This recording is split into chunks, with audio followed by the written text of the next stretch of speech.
Mengapa sih kepatuhan masyarakat kita terhadap pajak ini dibilang relatif rendah?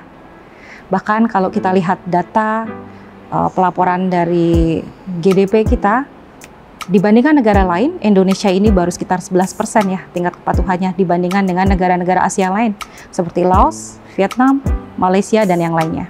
Apalagi dengan Singapura tentu sangat jauh. Nah, ini menjadi hal yang menarik untuk kita teliti. Mengapa sih kepatuhan pajak ini masih rendah? Dari perspektif psikologi.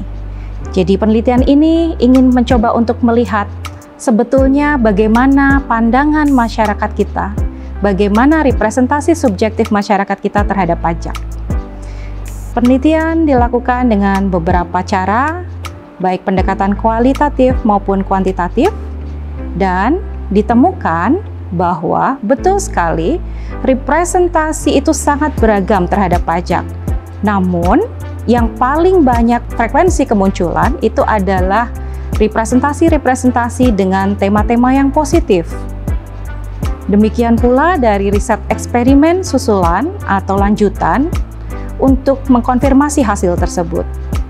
Namun ternyata ada temuan lain yang lebih menarik, di mana beberapa representasi yang negatif seperti beban, korupsi, dan penyelewengan ini menjadi representasi yang paling kronis, yang paling tidak disadari, dan yang paling cepat teraktivasi dalam sistem kognisi kita. Tentu ini bisa menjelaskan mengapa penelitian ini menjadi penting untuk dilakukan.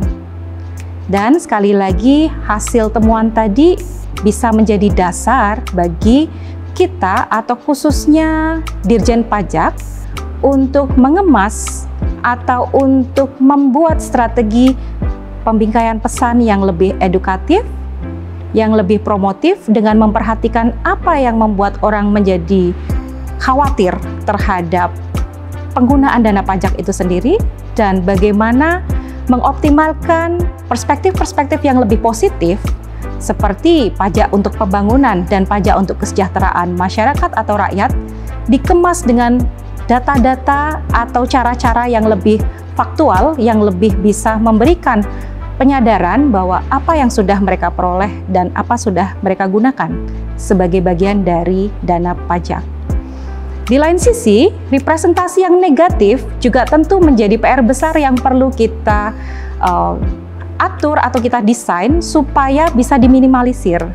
Nah, ini tentu banyak strategi yang bisa dilakukan, salah satunya dengan strategi timpa bias kognitif dan juga strategi-strategi pembingkaian pesan negatif dengan teknik disasosiasi misalnya. Dan ini masih menjadi ladang eksploratif yang sangat besar untuk dilakukan bagi riset-riset psikologi perpajakan, psikologi fiskal secara khusus, dan pendekatan psikologi ekonomi secara umum untuk dilakukan dan dikembangkan di Indonesia ini.